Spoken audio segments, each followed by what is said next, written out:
এখানে আমি কিছুটা আলু নিয়ে ভালো করে ধুয়ে ডুমো করে কেটে নিয়েছি। তারপরে কড়াইতে পরিমাণ মতন তেল দিয়ে তাতে গোটা গরম মশলা ফোড়ন দিয়েছি। দিয়ে আলুগুলো আমার যতটুক লাগবে সেখান থেকে কেটে নিয়ে আলুগুলো তেলে প্রথমে দিয়ে দিয়েছি। তারপরে দিয়েছি মাংসগুলো। এখানে আমার 1 কেজি মতন মুরগির মাংস আছে। আর গরম মশলা আমি এখানে দারচিনি, লবঙ্গ আর এলাচ ফোড়ন দিয়েছি। পুরো রান্নাটাই আমি আজকে বাটা মশলায় করব। দেখুন, এটা রবিবারের জন্যই করছি। রবিবারে মাংসটা একটু ঝোলঝোল না হলে ভালো লাগে না। আর বাঙালির মাংস মানে একটু ওপরে লাল রং ভাসবে, তেল ভাসবে। দেখুন, এখানে 1 কেজি মতন আমার মুরগির মাংস আছে। আর আমি এতে একটা বড় সাইজের টমেটো কুচি করে দিয়েছি। আর 700 মতন পেঁয়াজ আমি এখানে বেটে দিয়েছি। যেহেতু 1 কেজি মাংস আছে আমি 700 পেঁয়াজ দিয়েছি। পেঁয়াজটা আমি বেটে দিয়েছি, মিক্সিতে বেটেছি, আপনারা চাইলে হাতে পেস্ট করে নিতে পারেন। আমি দেখুন একটু আধা বাটা মতন আছে পেঁয়াজটা।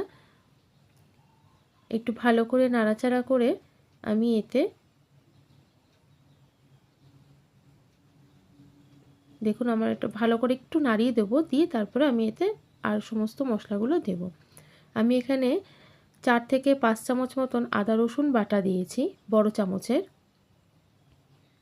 1 কেজি মাংসে একটু পরিমাণটা বেশি লাগে। আর যেহেতু একটু ঝোল করব তাই গ্রেভিটার জন্যে আমার মশলাটা একটু দরকার। এবার দেব লবণ, হলুদ, পুরোটাই পরিমাপ মতো দেব, আপনারা বুঝে ব্যবহার করবেন। প্রথমে হলুদ দেব। এখানে বড় 2 চামচ মতন হলুদ আছে।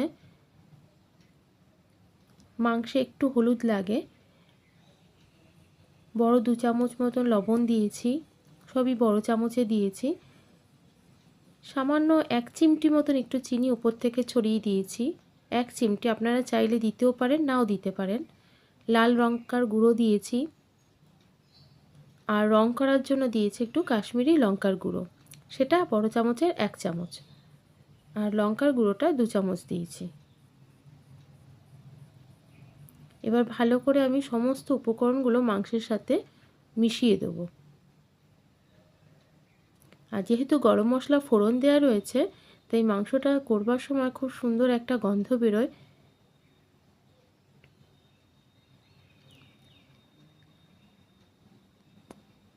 দেখুন, তাড়াতাড়ির সময় সমস্ত মশলা বেটে এভাবেও করে নেওয়া যায়। মাংসটা যখন কষা হয়ে যাবে আপনারা কষাও রাখতে পারেন, আবার গ্রেভিও দিতে পারেন। আমি একটু ঝোল করব আজকে।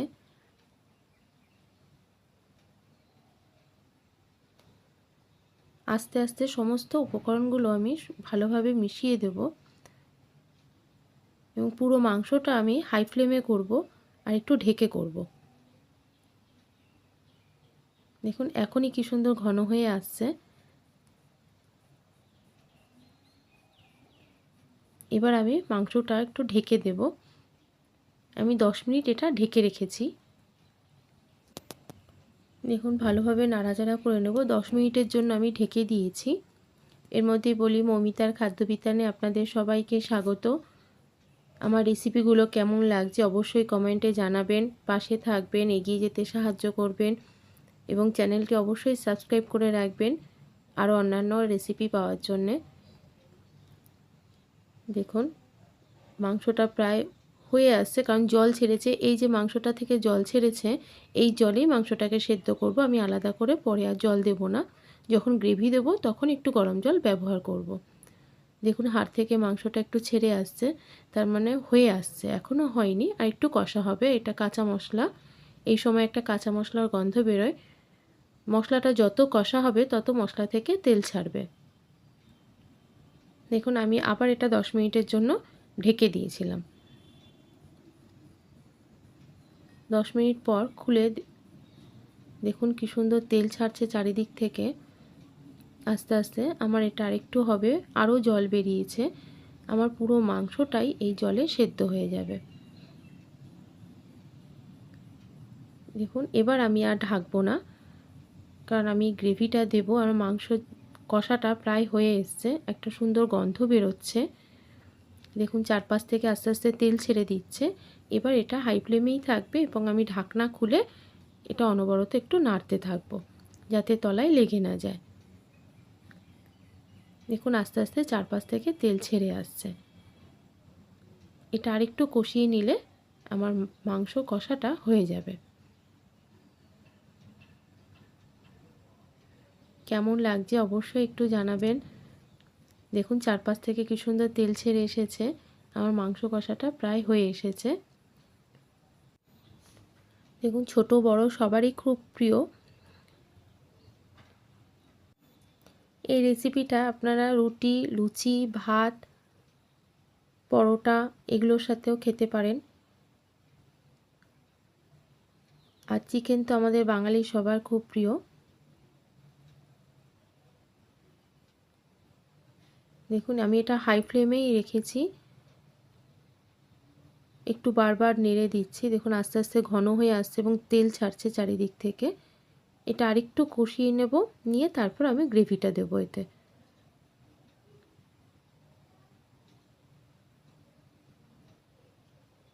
আপনারা চাইলে এরকম কষাও রাখতে পারেন। পুরো মাংসটাই আমার কষে এসেছে। দেখুন হাড়ের থেকে মাংস ছেড়ে এসছে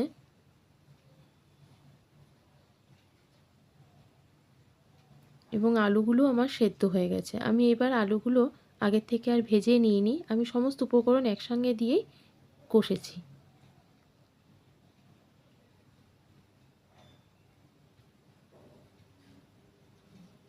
পুরো চিকেন কষাটা আমার হয়ে গেছে। দেখুন কি সুন্দর তেল ছেড়েছে। আপনারা চাইলে এটাকে এভাবেও রাখতে পারেন। আমি একটু ঝোল দেব। রবিবারের মাংস একটু ঝোল ঝোল হলে ভালো লাগে। দেখুন গ্রেভিটা কি সুন্দর ঘন হয়ে গেছে।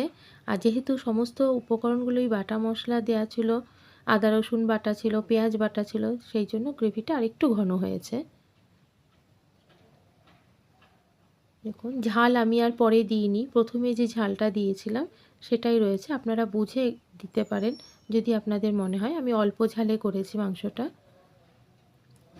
এবার আমি পরিমাণ মতন গরম জল দিয়েছি। অবশ্যই গরম জল ব্যবহার করবেন, তাতে টেস্টটা ভালো থাকে।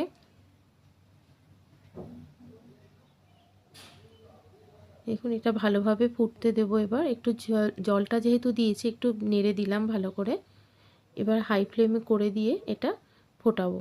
আমি পুরো মাংসটাই হাই ফ্লেমে করেছি। গ্রেভিটা দেওয়ার সময়, জলটা দেওয়ার সময় আমি একটু কমিয়ে দিয়েছিলাম আঁচ।